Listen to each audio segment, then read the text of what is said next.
Hola, ¿cómo están? El día de hoy hablaremos de un tema muy interesante. Hablaremos de la teoría de la metafísica de Spinoza. Nuestro equipo está conformado por Sara Díaz, Ricardo Grimaldo, Josué Reyes, Harold Hoy, Kevin Martínez y Brandon Bustos. Orígenes de la teoría. La teoría fue establecida por Baruch Spinoza, un filósofo holandés, nacido en 1632. Su historia nos cuenta que fue proveniente de una familia judía emigrante de la península ibérica. Un acto que marcó su vida fue el hecho de ser excomulgado a la edad de 24 años por no estar de acuerdo con las ideas principales de su doctrina religiosa. La excomunión no significaba una expulsión de la comunidad religiosa, sino una sentencia a la pobreza y a quedar desprotegido económica y socialmente. A este castigo lo sobrellevó desde la expresión de un espíritu de dignidad frente a la bajeza de ser expulsado por sus ideas. Su teoría fue establecida por una obra donde expone su postura sobre las ideas de otro autor, en Los principios de la filosofía de Descartes, con un apéndice titulado Pensamientos metafísicos. Aunque Spinoza es reconocido por su fama como metafísico, la filosofía de Spinoza gravita toda ella hacia la práctica, como lo muestran los mismos títulos de sus obras principales. Lo que ocurre es que él supone, al igual que cualquiera de su tiempo, que la ética se debe fundamentar en la metafísica. Por ello, Spinoza incluyó un criterio para medir el propósito del conocimiento, ideando que el fin de la filosofía y de las ciencias debe ser, a su juicio, el modelo de alcanzar la felicidad suprema, siendo la esencia de la felicidad la perseveración del propio ser. Rechazando así la teoría idealista del libre albedrío y reconociendo la voluntad dependiente siempre de los motivos, pero al mismo tiempo considerando posible la libertad como conducta, fundada en el conocimiento de la necesidad. La medida de este concepto o sistema era el grado al que servía al hombre. El rasgo más llamativo de esa metafísica spinoziana es la identificación entre Dios y la naturaleza. Él expresó que los seres humanos somos simples modificaciones de una única substancia. Al dualismo cartesiano opuso Spinoza su visión monista y panteísta de la realidad. Partiendo de la metafísica es como Spinoza llegó a la ética, puesto que si todo lo que hay en la vida es naturaleza, no tiene sentido limitarse a algo, ni siquiera a aquello que denominamos espíritu.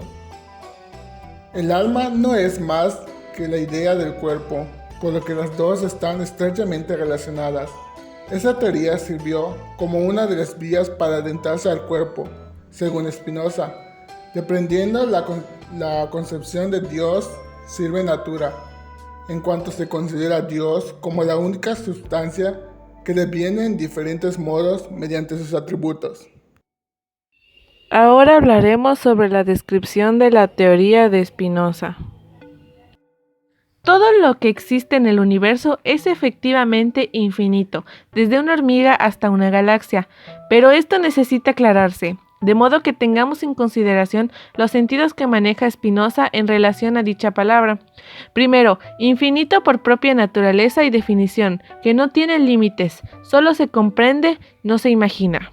Segundo, mal infinito, que no tiene límites, no por esencia, sino por causas externas, aquello cuyas partes no pueden explicarse con números, a pesar de que están limitadas.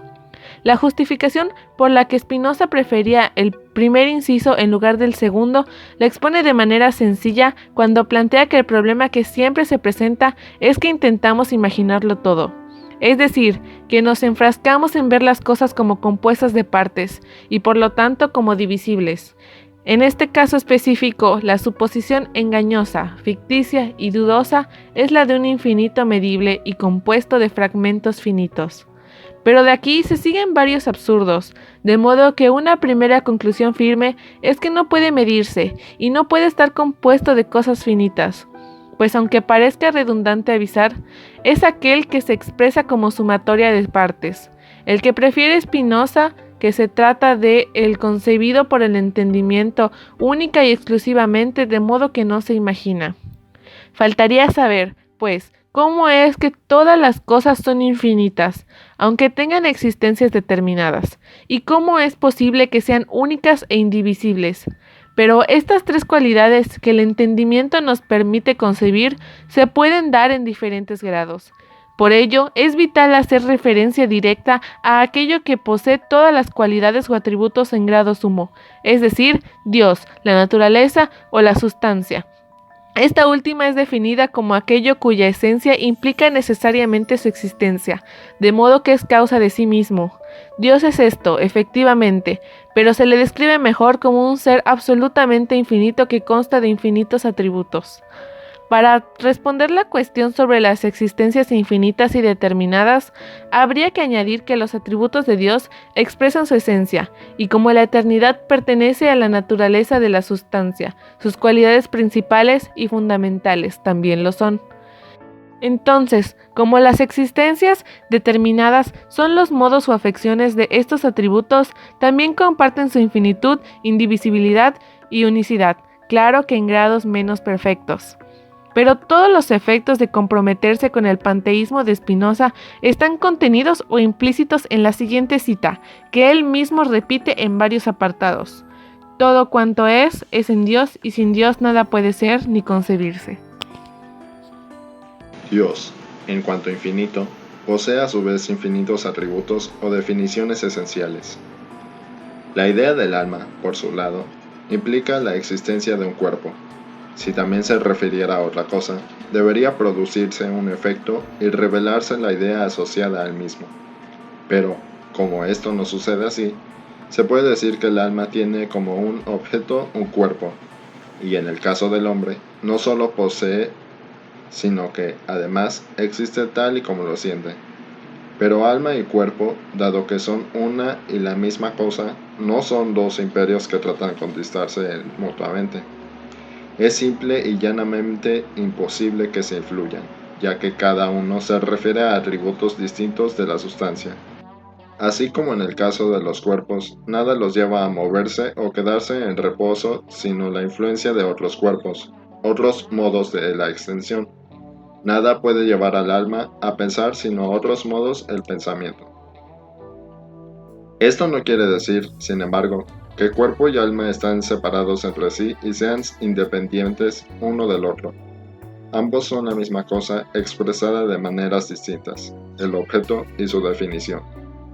De este modo, se puede reconocer que el orden de las acciones y pasiones del cuerpo es el mismo de las acciones y pasiones del alma.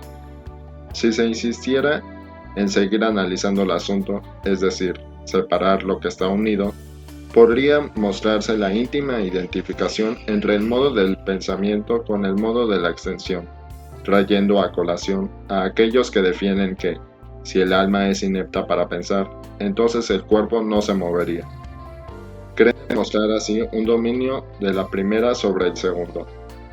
Pero es conveniente voltear el argumento para explicar que, de la misma manera, si el cuerpo no se moviera, el alma no podría pensar. Para decirlo con todas las letras, no es posible que exista un cuerpo humano sin alma, ni alma humana sin cuerpo.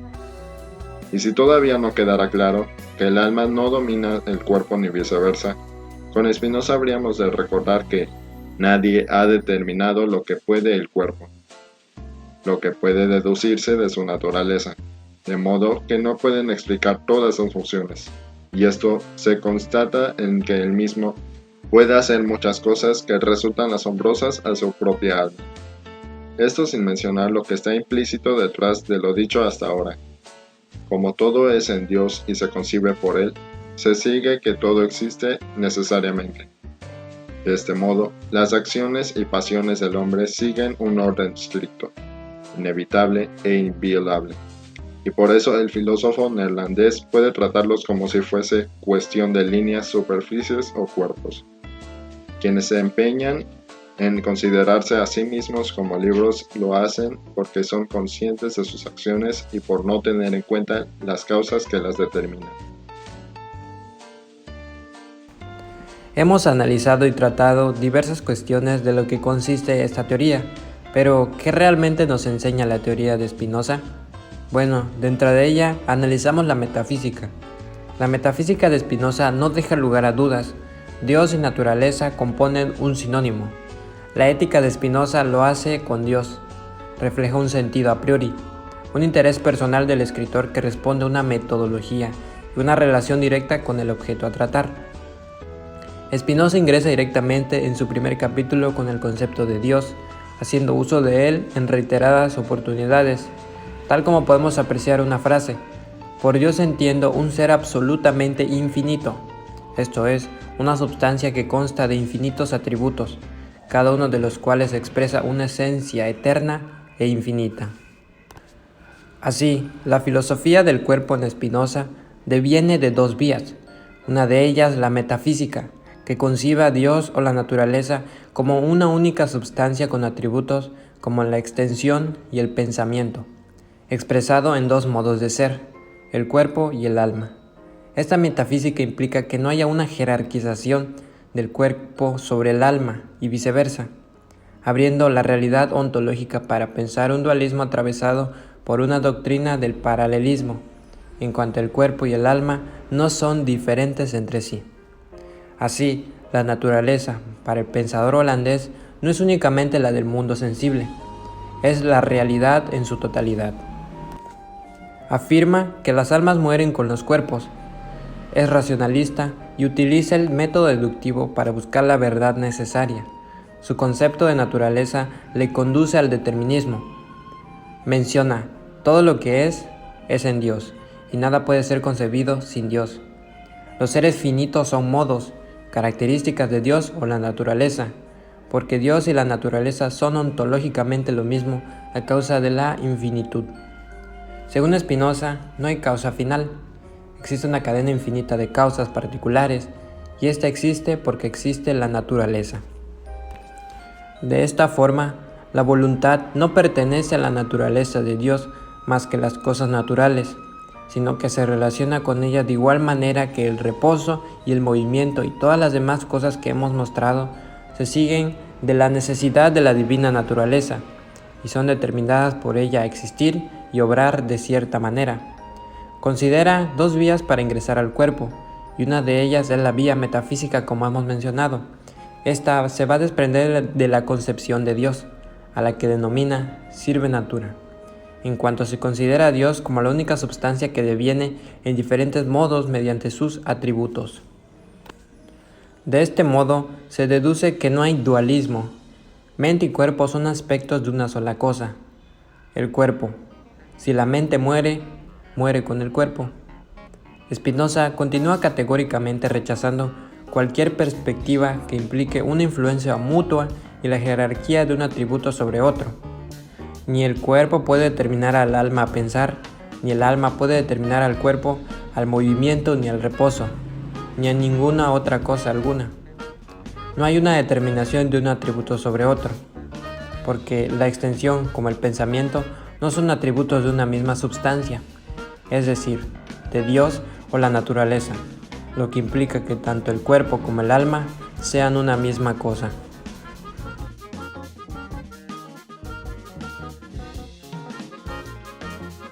Muy buenas tardes, mi nombre es Sara Díaz y considero que la teoría ha trascendido hasta nuestros tiempos porque en general es importante que el conocimiento trascienda, ¿no? A lo largo del tiempo, porque pues nos sirve para avanzar tanto en la ciencia, en la tecnología y entre otras cosas. ¿Por qué la teoría ha trascendido hasta nuestros tiempos? Bueno, desde mi perspectiva, pues es más que nada por lo interesante que puede llegar a ser el simple hecho de tratar de darle una explicación, tanto el cómo nos componemos, o en este caso como nos lo demuestra y expone Spinoza, desde el cuerpo y el alma que constituyen uno solo del cuerpo humano, siendo que uno no puede existir sin el otro, y es lo que nos compone, lo que nos forma.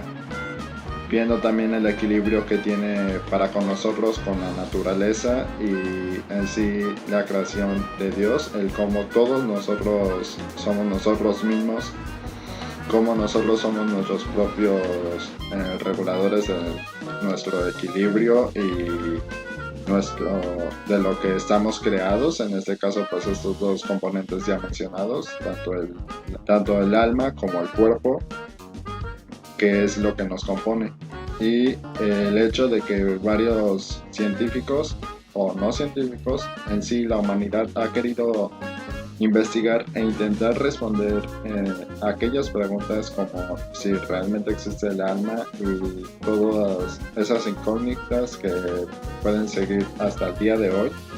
Es el por qué considero que hasta ahora se sigue hablando de esos temas. En este caso, ¿por qué la teoría ha trascendido a lo largo de los tiempos? Bueno, la teoría ha trascendido debido a que son temas de pensamiento crítico. Son bases que se cuestionan a lo largo de los años y que jamás se olvidan, puesto que siempre se va modificando y creando nuevas formas de pensar. La creación, la naturaleza y el alma son conceptos sumamente susceptibles a cuestionarse debido a su capacidad de adquirir respuestas mucho más convincentes y verdaderas para las personas. Así, sencillamente pueden pasar muchos años y cada pensamiento adquiere aún un valor dentro de la filosofía. Siempre existirá y ampliará la manera de ver las cosas. Me llamo Harold Hoy Escamilla y considero que la teoría de Spinoza ha trascendido porque su filosofía es conocida por llevar a la libertad, desacreditando todo lo que ha sido establecido. Y al tener esas ideas liberales, puede borrar todos esos dogmas que nos establecen las ideas que todo el tiempo llevamos creyendo. La concepción de cualquier concepto es meramente subjetivo porque cada quien decide en qué creer o en cómo ver las cosas.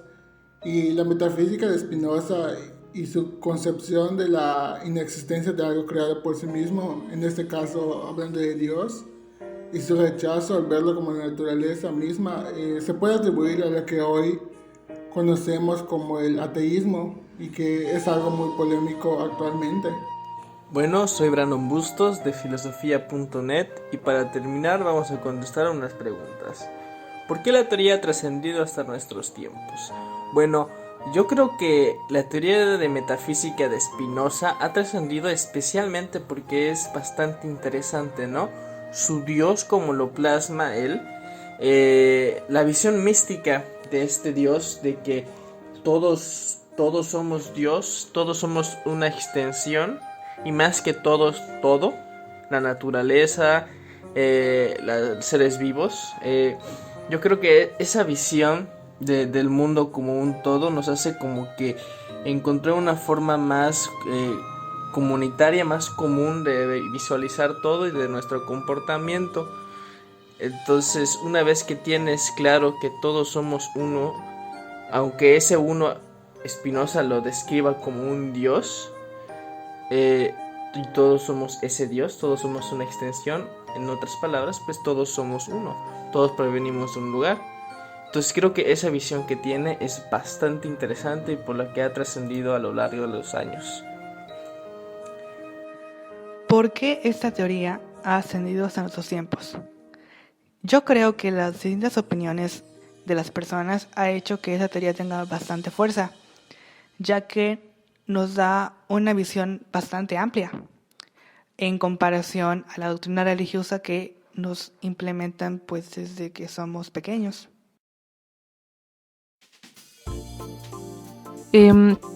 Considero que todas las teorías tienen en común que todas hablan sobre la búsqueda de la realidad o de la naturaleza, ¿no?